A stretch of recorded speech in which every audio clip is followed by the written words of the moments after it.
নমস্কাৰ বন্ধু বান্ধৱীসকল, তো পুনৰবাৰ তোমালোকক মই নলেজ বি চেনেলটোলৈ স্বাগতম জনাইছোঁ। আৰু মই আলোচনা কৰি আছিলোঁ DLED থাৰ্ড ছেমিষ্টাৰৰ S3.1 পেপাৰখনৰ ইউনিটবিলাক। এই পেপাৰখনৰ নাম আছিল cognition learning and socio' cultural context.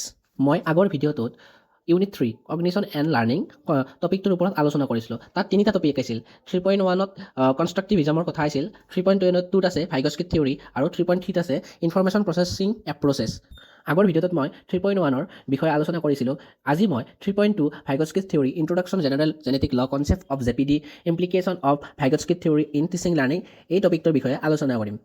লগতে যদি তোমালোক কোনোবা নতুন ষ্টুডেণ্ট এই চেনেলটোত আহিছা, তেন্তে ভিডিঅ'বোৰ লাইক কৰিবা আৰু মোৰ এই চেনেলটো ছাবস্ক্ৰাইব কৰিবা। তো প্ৰথম প্ৰশ্নটো হ'ল ভাইগস্কিট তত্ত্বটো বৰ্ণনা কৰা। তো ইয়াৰে উত্তৰটো হ'ল প্ৰজ্ঞাত্মক বিকাশৰ ক্ষেত্ৰত ভাইগস্কিয়ে গুৰুত্বপূৰ্ণ গৱেষণামূলক বৰঙণি আগবঢ়াইছে। শিশুক লৈ কৰা গৱেষণাৰ অন্তত তেওঁ উদ্ভাৱন কৰা তত্ত্বটোক এক অন্যতম আৰু গুৰুত্বপূৰ্ণ তত্ত্ব বুলি গণ্য কৰা হয়। তেওঁ বিশ্বাস কৰে যে শিশুৰ ভাৱ চিন্তাক সিহঁতৰ সামাজিক জ্ঞানে প্ৰভাৱিত কৰে। এই জ্ঞান মনোবৈজ্ঞানিক নাইবা কাৰিকৰী মাধ্যমেৰে প্ৰকাশ কৰা হয়। শিশুৰ ভাৱ চিন্তা সিহঁতৰ সামাজিক জ্ঞানৰ দ্বাৰা বাৰুকৈ প্ৰভাৱিত হয় বুলিও মত পোষণ কৰিছিল। তেওঁ বুদ্ধিক শিক্ষাৰ পৰা শিকিব পৰা সামৰ্থ্য বুলি ব্যাখ্যা কৰিছিল।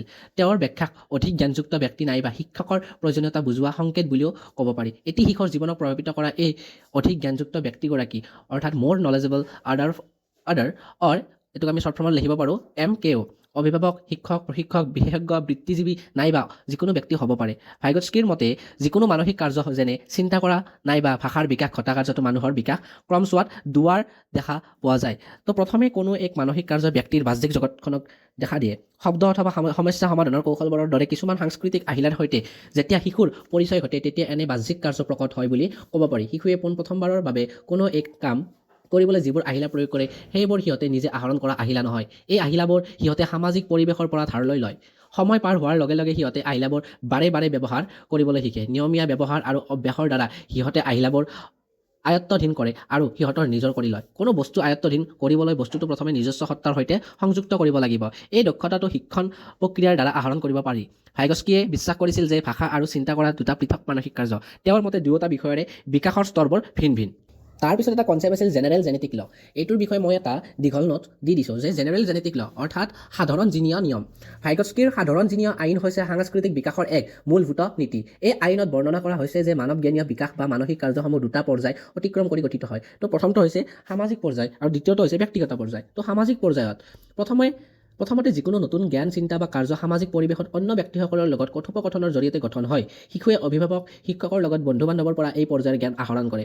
উদাহৰণস্বৰূপে মাতৃয়ে শিশুক নতুন শব্দ শিক্ষা দিয়াৰ সময়ত শিশুৱে ইটা সামাজিক প্ৰক্ৰিয়াৰ অংশ হিচাপে সেই শব্দ বুজি পায়।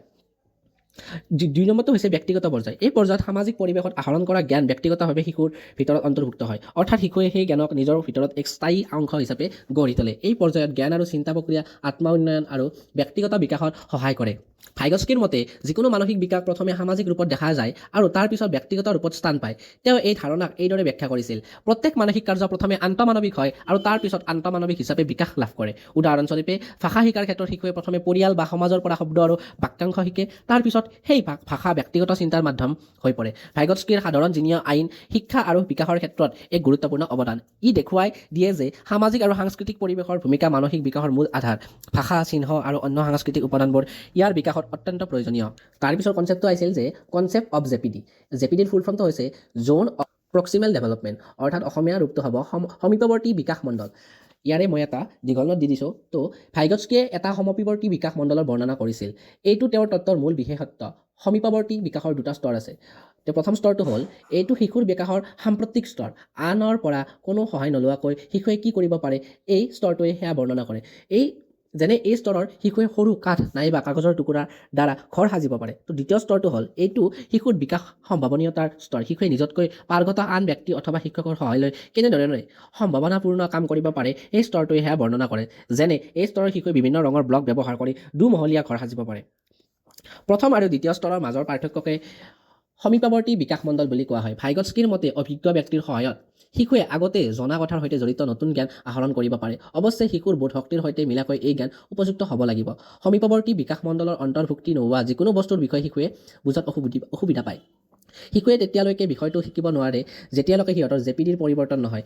যেতিয়া শিশুৰ সম্ভাৱনীয়তাৰো বিকাশ ঘটে, তেতিয়া সিহঁতৰ জেপিডিৰো পৰিৱৰ্তন হয়। ইয়াৰ ফলত শিশুৱে উচ্চ পৰ্যায়ৰ তথা জটিল বিষয় শিকিবলৈ সমৰ্থ হয়। ইয়াৰে পিছৰ টপিকটো হৈছে implication of Vygotsky theory in teaching learning অৰ্থাৎ শিক্ষণ আৰু শিক্ষণত ভাইগস্কিৰ তত্ত্বৰ প্ৰভাৱটো কেনেকুৱা। তো এই বিষয়ে মই তলত আলোচনা কৰিছোঁ যে লেভ ভাইগস্কিয়ে সমাজমুখী বিকাশৰ তত্ত্বই শিক্ষণ আৰু শিক্ষণ প্ৰক্ৰিয়াত এক গভীৰ প্ৰভাৱ পেলাইছিল। তেওঁৰ মতে শিক্ষাৰ ক্ষেত্ৰত সামাজিক পৰিৱেশ শিক্ষকৰ ভূমিকা আৰু সহপাঠীৰ সহায়ত শিক্ষাৰ প্ৰক্ৰিয়া অত্যন্ত গুৰুত্বপূৰ্ণ। তলত ভাইগস্কিৰ তত্ত্বৰ শিক্ষণত প্ৰয়োগসমূহ বৰ্ণনা কৰা হৈছে। তো প্ৰথমটো হ'ল সমীপৱৰ্তী বিকাশ মন্থন। এই বিষয়ে মই ইয়াৰ আগৰ কনচেপ্টত ভালদৰে বৰ্ণনা কৰিছোঁ। তো যাক আমি জ'ন অফ প্ৰক্সিমেল ডেভেলপমেণ্ট বুলিও জানো। ভাইগস্কিয়ে কৈছিল যে শিক্ষণ এজন শিক্ষাৰ্থীৰ সমীপৱৰ্তী বিকাশ মণ্ডলৰ ভিতৰত সংঘটিত হোৱা উচিত। জেপিডি হৈছে এজন শিক্ষাৰ্থীয়ে নিজা সক্ষমতাৰে কৰিব নোৱাৰা কিন্তু সহায়ৰ জৰিয়তে লাভ কৰা জ্ঞান আৰু দক্ষতাৰ ক্ষেত্ৰ। শিক্ষক বা সহপাঠীয়ে সহায় আগবঢ়াই শিক্ষাৰ্থীক নতুন বিষয়বস্তু শিকাত সহায় কৰিব। উদাহৰণস্বৰূপে যদি শিশুৱে নিজে কঠিন গণিতৰ সমস্যা সমাধান কৰিব নোৱাৰে তেন্তে শিক্ষকে নিৰ্দেশনা দিলে বা সহপাঠীয়ে সহায় কৰিলে তেওঁ সমস্যাটিৰ সমাধান কৰিবলৈ সক্ষম হ'ব। তো দ্বিতীয়টো হ'ল স্কাফল্ডিং। ভাইগস্কিৰ মতে শিক্ষাৰ্থীয়ে নিজস্ব ক্ষমতাৰ পৰা উন্নতি কৰিবলৈ শিক্ষকে সহায় কৰিব লাগে। এই সহায়ক প্ৰক্ৰিয়াক স্কাফল্ডিং বুলি কোৱা হয়। ইয়াৰ প্ৰয়োগ হ'ল প্ৰথমটো হৈছে শিক্ষকে শিক্ষাৰ্থীৰ প্ৰয়োজন অনুসৰি সহায় কৰিব লাগে আৰু জ্ঞান আহৰণৰ পৰ্যায়ত সেই সহায় অলপ হ্ৰাস কৰিব লাগে। ইয়াৰে দ্বিতীয়টোত এটা উদাহৰণ দিয়া আছে যে প্ৰথমে শিক্ষকে উদাহৰণ দেখুৱাই বিষয় বুজাব পাৰে আৰু তাৰপিছত শিক্ষাৰ্থীক সেই বিষয় অনুশীলন কৰিব দিব পাৰে। তৃতীয়টো হ'ল তৃতীয় প্ৰয়োগটো হ'ল শিক্ষকৰ ভূমিকা। ভাইগস্কিৰ মতে তেওঁৰ তত্ত্বত শিক্ষকৰ ভূমিকাক সুবিধা প্ৰদানকাৰী হিচাপে গণ্য কৰা হয়। শিক্ষকে শিক্ষাৰ্থীৰ জেপিডি চিহ্নিত কৰি উপযুক্ত সহায় আগবঢ়াব।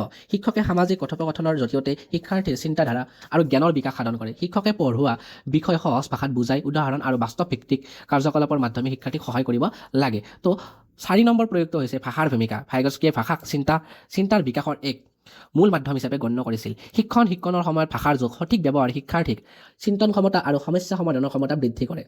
নিজা কথা-বাৰ্তা শিক্ষাৰ্থীৰ জ্ঞান সংগঠিত কৰিবলৈ সহায় কৰে। উদাহৰণস্বৰূপে শিক্ষকৰ নিৰ্দেশনা আৰু শিক্ষাৰ্থীৰ নিজৰ চিন্তাৰে কৰা আলোচনা শিকাৰ ক্ষেত্ৰত সহায়ক। তাৰপিছৰ প্ৰয়োগটো হ'ল সাংস্কৃতিক পৰিৱেশৰ প্ৰয়োজনীয়তা। ভাইগস্কিয়ে শিক্ষাদান পদ্ধতিক সাংস্কৃতিক পৰিৱেশৰ প্ৰভাৱক গুৰুত্ব দিছিল। শিক্ষাৰ্থীৰ পৰিৱেশ সংস্কৃতি আৰু সামাজিক প্ৰেক্ষাপটৰ ওপৰত ভিত্তি কৰি দিয়া উচিত।